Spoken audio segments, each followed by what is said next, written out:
Hey there, gang. Good morning, good afternoon, good evening, whatever time you happen to be tuning in. It's good morning in a lot of the world if you're tuning in for this live. Wanted to check in with everybody and join you for another one of our old coffee conversations.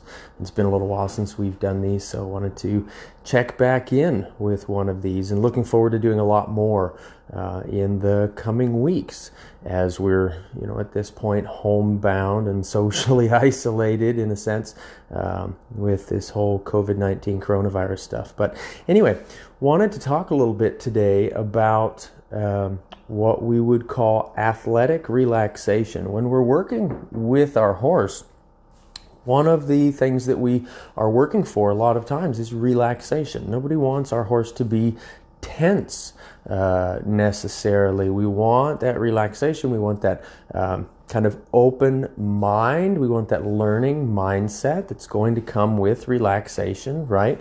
But I would say there's different types of relaxation, right? If we're working with a horse that's just naturally very tense and he's not receptive to learning, there's one type of relaxation we're going to be looking for. And then if we're looking to get anything sort of athletic out of our horse performance-wise, there's going to be a different kind of relaxation that we're looking for when we want to do that. So, for example, again, we use the example of the horse that's just tense and unfocused. That's the kind of horse we want to just be letting down, relaxing, helping him to just find his okay spot, right? Just be okay within himself and just breathe, right? We have that with people too, okay? We have that as a type of relaxation.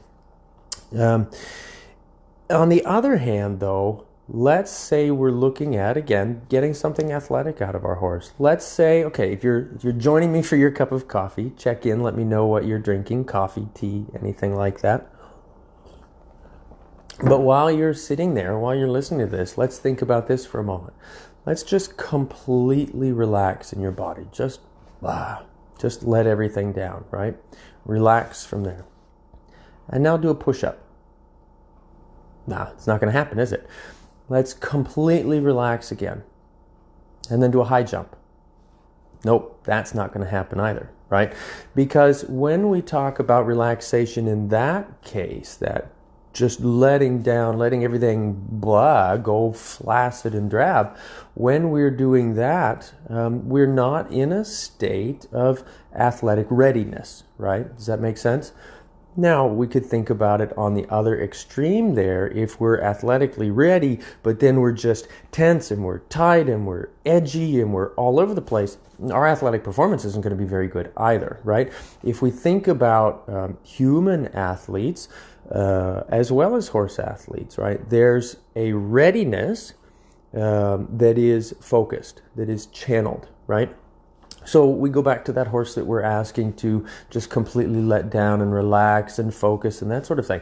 From that relaxed state, that's kind of like us, just kind of letting everything fall, breathing, just being there. From that state, we wouldn't be able to ask for a pee-off, for example, from that horse. Pee-off specifically is a movement that requires a lot of athletic capability, a lot of pushing power, a lot of energy in there. It's not going very far, right? But there's a lot of energy required there. So there's an energetic requirement in this idea of athletic relaxation as well. So when we're talking about helping our horse to relax, we want to really think about what are we looking for from our horse, and that's going to dictate this type of relaxation that we're looking for. When we're riding, when we're working with our horse, we want more this athletic relaxation. So there's a state of calm readiness, right? The readiness is super important. Let's think about our horses from a balance perspective. If we're looking at having our horses just completely relaxed, think about as you're sitting there drinking your coffee or your tea with me, the complete relaxation, you'll feel your shoulders fall, that sort of thing. Well, where we're lucky is we've got a clavicle. We've got that collarbone that's connecting our shoulders to our rib cage, to our upper body. Our horse doesn't have that, right? So think about it from our horse's perspective. If he's completely relaxing, that's just all muscles in there. And again, I'm not saying complete relaxation is bad. We're talking about from an athletic perspective. If we're in this idea of total, complete, let down, blah, relaxation, his chest is going to fall closer to the ground, right? As all those muscles let down and relax. When he's in that position, where's his balance? Downhill, right? So what kind of athletic maneuvers or movements is that horse going to be capable of? Not many, okay? When we're talking about that, again, that total kind of downhill, falling down relaxation sort of idea, we're not going to be able to get much from our horse in that case. So we're looking at thinking, can he be relaxed, but can he be poised, right? If we think about, again, we'll go back to that idea of you're sitting in your chair with me here, we're having our coffee or our tea, and you're just completely relaxed, okay? If you needed to get up out of your chair in this moment, you've got to make a lot of changes, right?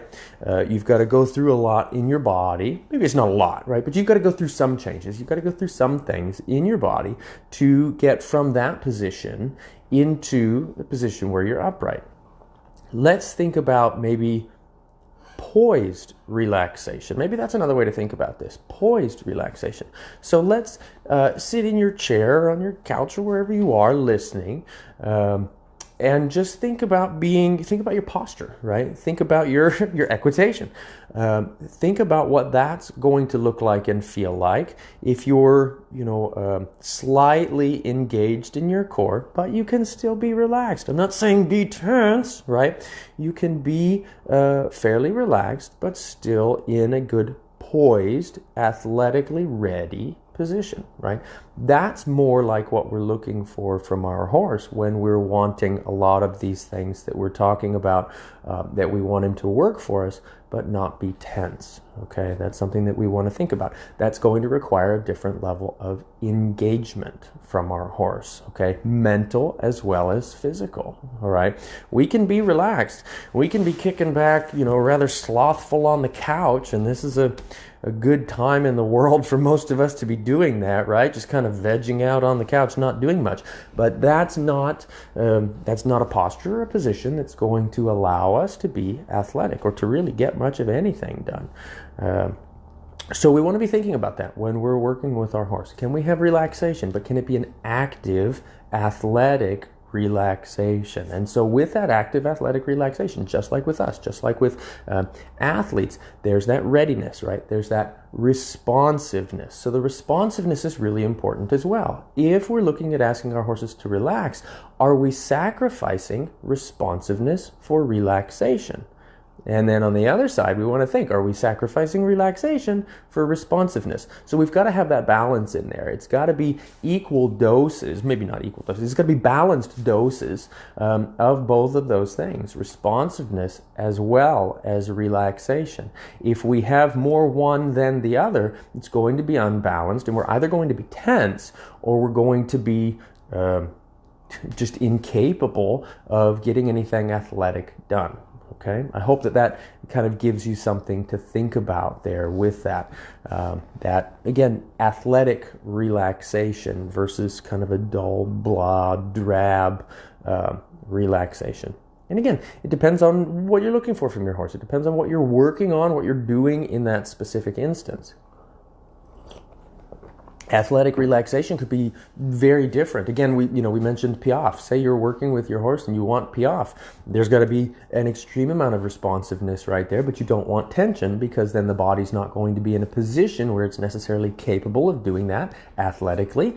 There's a difference in what you're looking for there as far as the relaxed responsiveness and maybe just walking in hand. Right? There's a relaxed responsiveness that you'd want there as well, but we need more responsiveness per se. Again, it's just as an example, something I'm throwing out just off the cuff here.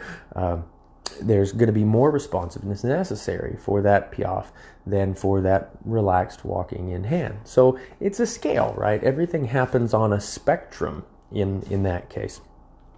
So that's something to think about. So maybe that's something I'd like to hear from you. What is it that you're looking for from your horse in this case?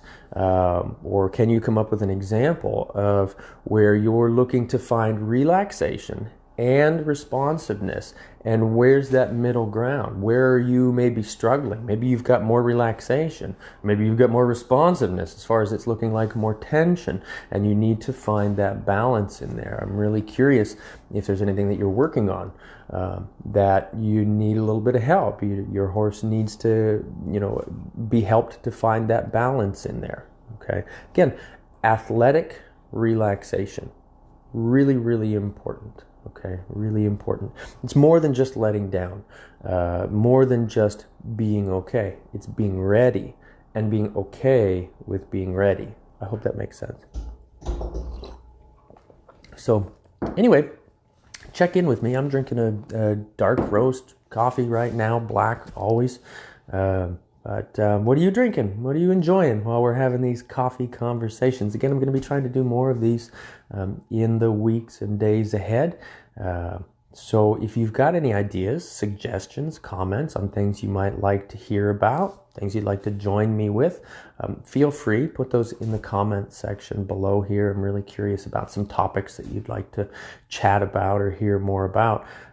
I hope you're all safe. I hope you're all well. And I thank you so much for joining me. And until next time, enjoy this cup, hey?